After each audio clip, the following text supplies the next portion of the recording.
dari kita untuk menginisiasi gerakan ruang kembali belajar ini untuk memfasilitasi anak-anak di sini untuk belajar pembelajaran jarak jauh ini. Kan kita kan mau meringankan beban dari keluarga sebenarnya kan. Ketika membantu anak kan kita lagi mencoba meringankan beban orang tuanya.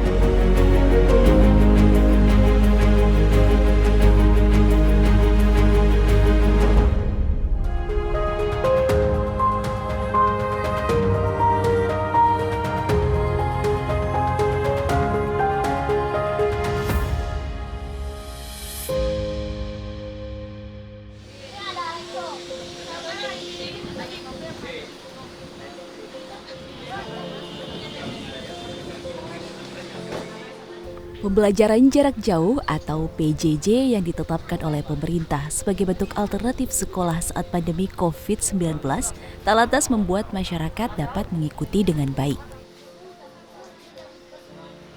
Seperti Muhammad Maula Najib, siswa kelas 10 SMK Ibu Pertiwi, yang telah hampir 6 bulan mengikuti pembelajaran jarak jauh dengan metode daring.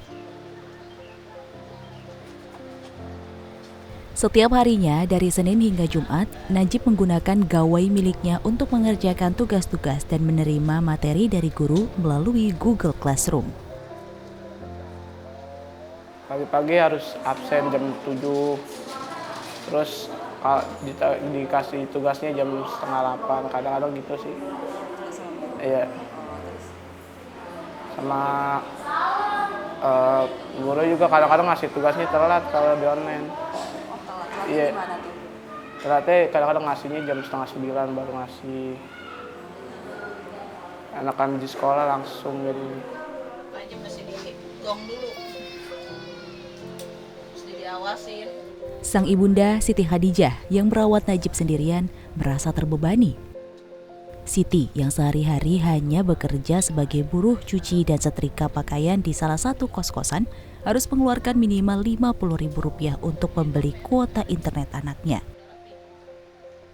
Ya, makanya saya bilang kalau dia belajar di rumah melalui online gitu kan, berat di ininya aja, paketannya gitu.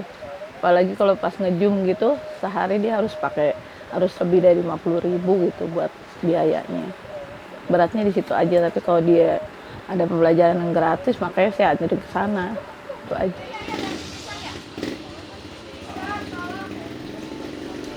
Bukan hanya permasalahan kuota ekstra yang harus Siti keluarkan setiap harinya, melainkan pengawasan orang tua dalam proses belajar jarak jauh. Jika metode belajar tatap muka menjadi tanggung jawab guru saat di sekolah, metode belajar jarak jauh harus melibatkan orang tua. Iya, sulit lah. Kalau pelajaran dulu sama kita yang sekarang kan lain, beda gitu kan. Ibunya rada sulitnya itu aja. Kalau dulu kan ibunya masih bisa ini, kalau sekarang pelajarannya jauh lah, beda, lebih jauh pokoknya. Jadi lebih berat gitu. Kalau di sekolah kan itu udah urusan guru ya, sama gurunya. Kalau di rumah kan kita mesti ekstra. Kadang si anak ini udah dibangunin, tidur lagi. Jadi ibunya harus strength terus lihat dia dulu, baru bisa berangkat kerja sendiri kan. Itu doang beratnya di situ. Najib pun merasa kesulitan jika harus terus-menerus belajar menggunakan gawai. Jika terlalu lama, matanya pun terasa sakit. Selain itu, Najib amat rindu bertemu teman-teman sekelasnya. Enakan sekolah tatap muka, bisa ketemu teman-teman baru. Kalau untuk belajarnya? Belajarnya enak juga, biar bisa diajari sama guru, ngerti pelajaran. Kalau sekarang gimana rasanya sekolah online itu selain nggak bisa ketemu sama teman-teman? Ya nggak enak aja sih, bosen di rumah terus. Ada dampaknya bikin mata sakit kan. Yeah.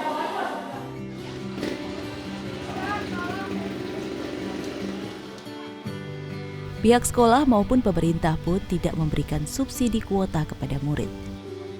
Beban pun makin terasa berat bagi Siti yang berpenghasilan hanya Rp800.000 per bulan.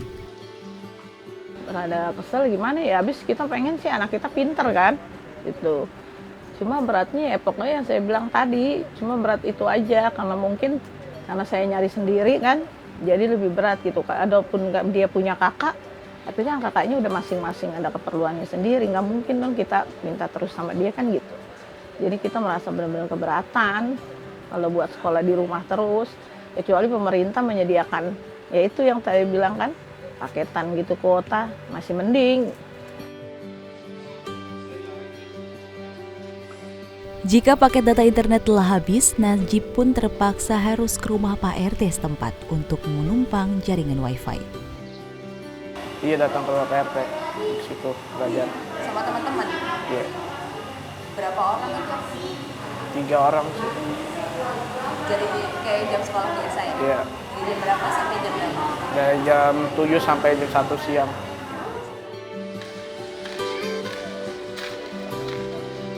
Kini, Siti harus bekerja lebih giat dan lebih berhemat di masa pandemi COVID-19. Sang anak, Najib pun harus bersabar dan belajar lebih mandiri dalam proses belajar mengajar jarak jauh.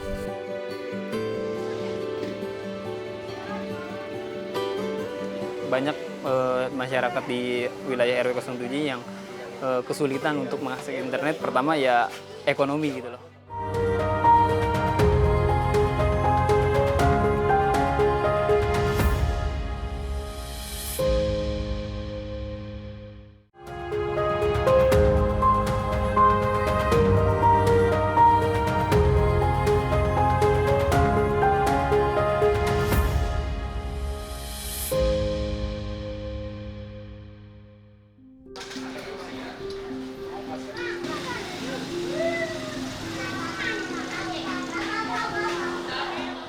Beradaptasi dengan normal baru di dalam dunia pendidikan bukan hal mudah. Metode pembelajaran daring justru memberatkan masyarakat menengah ke bawah. Pengeluaran pun bertambah, bukan hanya untuk memenuhi standar kebutuhan pokok, namun untuk memenuhi kuota internet. Salah satunya di RW 07 Petamburan, Tanah Abang, Jakarta Pusat. Menurut survei langsung Indonesia Resilience (IRES), 80 pelajar dari 91 pelajar yang bermukim di RW 7 Petamburan tidak dapat mengakses internet dikarenakan keterbatasan jaringan dan gawai. Karena pertama awal masuk intervensi di sini ada beberapa klasifikasi untuk intervensi sosial, seperti klasifikasi ekonomi, terus jumlah kepadatan, terus partisipasi aktif masyarakatnya. Kita punya indikatornya kayak gitu, dan akhirnya Petamburan sesuai sama indikator kita gitu. Jadi bagaimana proses kita intervensinya bisa beriringan ketika di Petamburan, berbeda dengan di kelurahan-kelurahan yang lain kayak gitu. Kurang lebih seperti itu.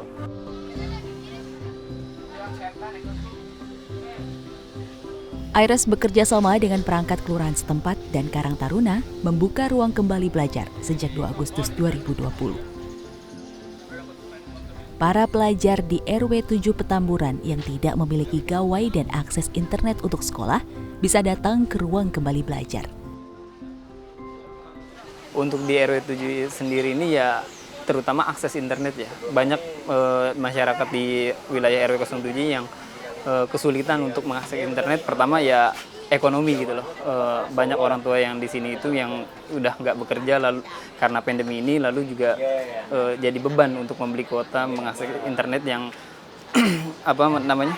pembelajaran daring ini membuat orang tuanya itu jadi beban untuk beli kuota lagi. Makanya dari kita untuk menginisiasi gerakan ruang kembali belajar ini untuk memfasilitasi anak-anak di sini untuk belajar pembelajaran jarak jauh ini.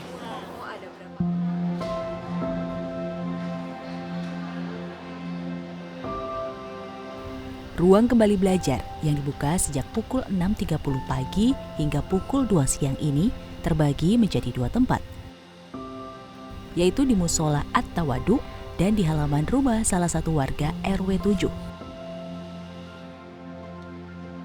Ruang kembali belajar juga telah menerapkan protokol kesehatan, yaitu para murid dan anggota Karang Taruna yang membantu mengajar harus rajin mencuci tangan dan menggunakan masker ataupun face shield. Agar tetap memenuhi syarat belajar dengan menggunakan protokol kesehatan, Ruang Kembali Belajar menerapkan 2 sesi. Setiap sesi diisi oleh 20 murid. Wi-Fi dinyalakan mulai pukul 6.30 hingga 3 sore. Sebenarnya setiap ruang belajar itu dicampur karena memang salah satu indikatornya itu biar deket dari rumah. Jadi aksesnya ke tracking, mereka tuh nggak jauh harus kemana-mana dulu gitu. Tapi sejauh ini memang akhirnya ada semacam pemisahan gitu. Kalau di musola itu cenderung anak-anak SD, kalau di sini cenderung SMP dan SMA. Sejauh ini memang kebutuhan anak-anak SD di sana banyak, gitu. Di musola Tawadu itu. Nah kalau di sini memang agak sedikit anak-anak SD-nya kayak gitu. Tapi ada juga yang di sini anak SD. Di sana ada juga anak-anak SMA dan SMP tapi 1-2.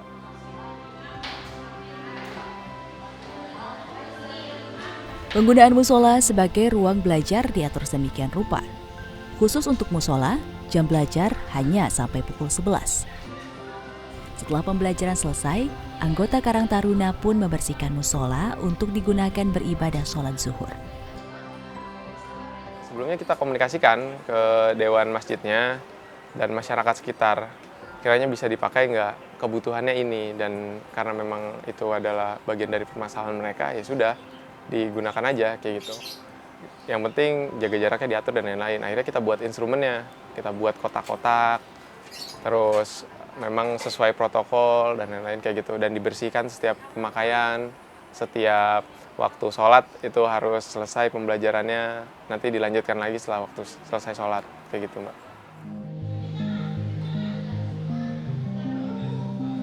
Muhammad Maula Najib atau yang akrab disapa Najib merasa sangat terbantu dengan adanya ruang kembali belajar. Meskipun ruang kembali belajar memang tidak sepenuhnya dapat menggantikan suasana sekolahnya. Cukup juga sih. Diajarin. Iya. Sangat membantu karena membantu warga yang tidak ada internet.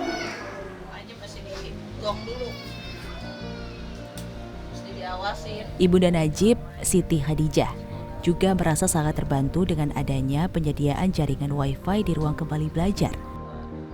Pengeluaran untuk penggunaan kuota internet dapat disimpan untuk keperluan hidup yang lain. Ya ngebantu sekali sih. Tuh, dia ibaratnya tadinya cuma sehari kan, beli kuota gitu kan. Dia bisa 2 hari, 3 hari istilahnya di rumah mendingan gitu. Nggak begitu ini, kalau nge-Zoom itu aja yang kita bingungin tuh. Kuotanya banyak kalau nge-Zoom itu. Kalau nggak nge-Zoom sih nggak, masih mendingan gitu. Cuma pengennya saya biar dia bisa masuk sekolah buru-buru deh gitu. Ruang kembali belajar kini menjadi sudut favorit bagi anak-anak RW 7 Petamburan. Anak-anak bisa belajar dengan gembira tanpa harus memikirkan jaringan internet yang memberatkan beban orang tua.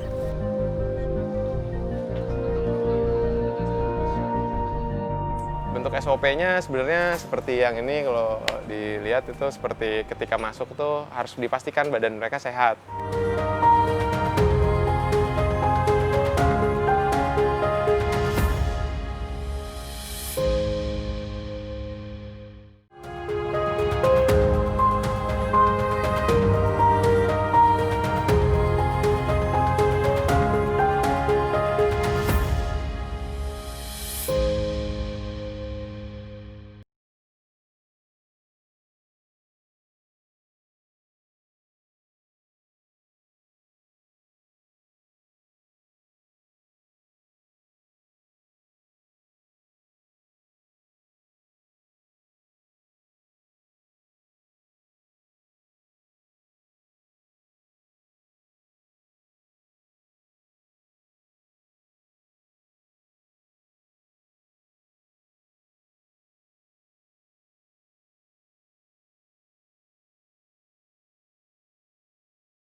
dimana banyak siswa tuh yang belajar di rumahnya itu kadang orang tuanya belum mengerti gitu loh apa yang ada di pelajaran itu gitu. Nah, alhamdulillah teman-teman di sini juga pembimbing dari Karang Taruna bisa membantu kesulitan-kesulitan mereka dalam pembelajaran itu gitu loh.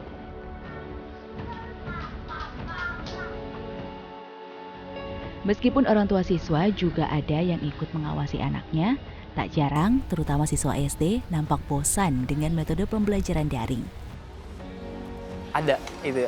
Kebanyakan itu dari tingkatan SD sih, Kak.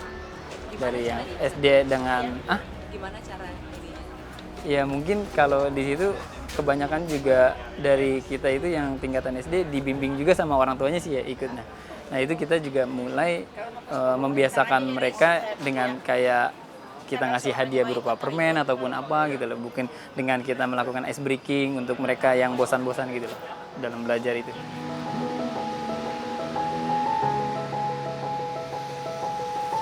Mendirikan ruang kembali belajar ini tak terlepas dari pendanaan.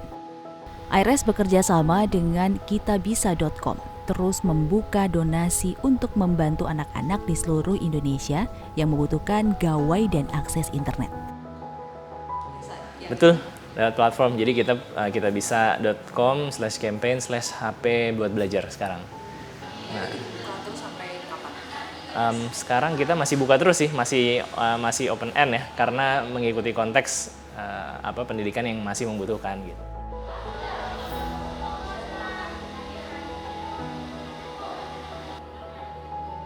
Indonesia Resilience atau IRES masih terus berusaha membangkitkan semangat belajar anak-anak RW 7 Petamburan dengan pendanaan yang cukup minim. Namun, kali ini Kementerian Pendidikan dan Kebudayaan belum memberikan sinyal-sinyal kuat untuk lebih memberikan perhatian anak-anak yang orang tuanya terdampak PHK tersebut. Nah, sejauh ini perhatian dari pemerintah, dari birokrat setempat seperti kelurahan juga mengizinkan gitu kan. Ya silakan kalau perlu direplikasi Mas, coba bantu masyarakat kami gitu. Terus terkait untuk Pemprov mungkin dari bagian kelurahan, kalau Kemendikbud belum ada tanggapan sih Mbak.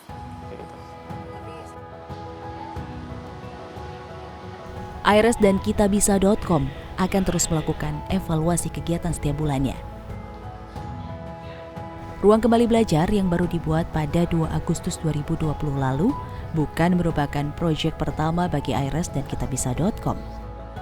Namun, tantangan pada ruang kembali belajar di Petamburan ini justru lebih berat.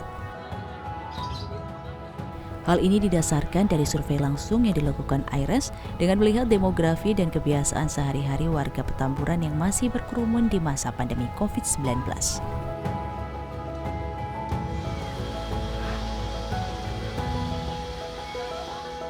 Bu, kapan ya katanya masuk sekolah? Aku udah bosan di rumah terus, dia bilang.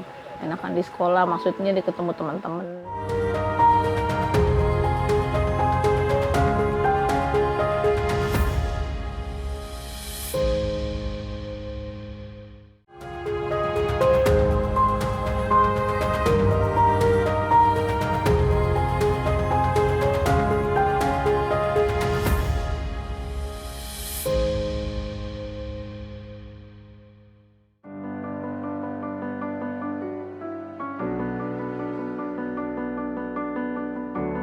Angka pandemi COVID-19 semakin hari semakin naik untuk wilayah Indonesia, khususnya Jakarta sebagai zona merah.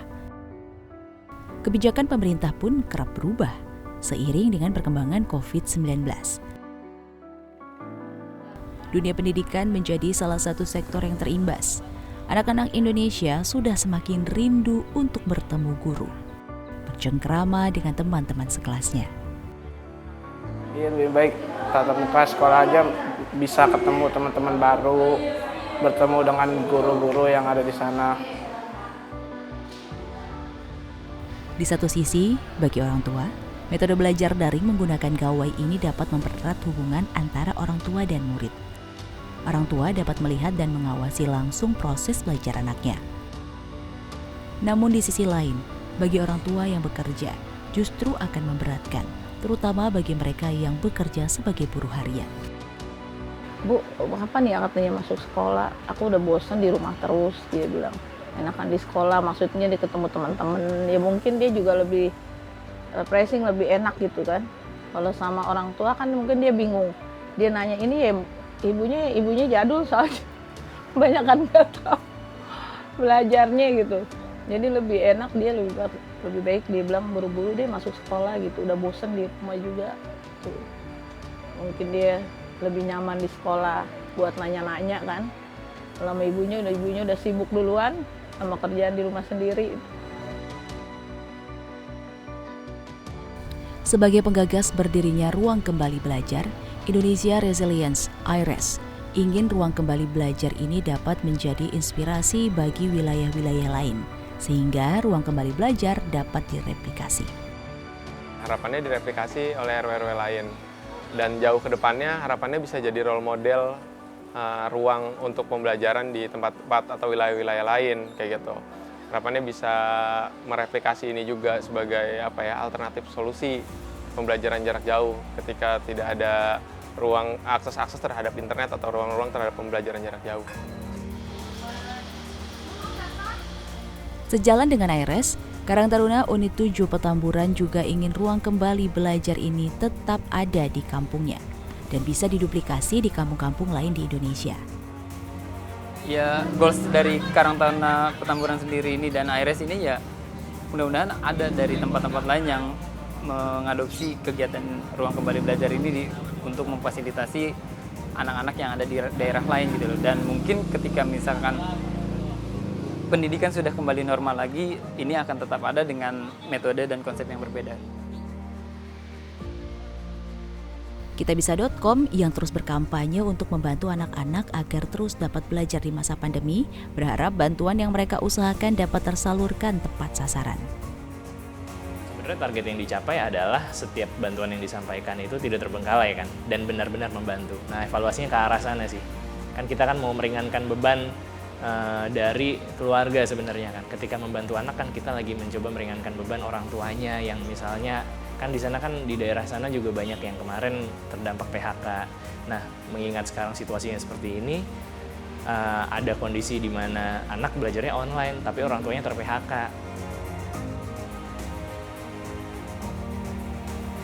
Pandemi menguatkan rasa peduli dan berbagi. Anak-anak muda Petamburan di Jakarta sudah mengawali, membuka ruang belajar kembali.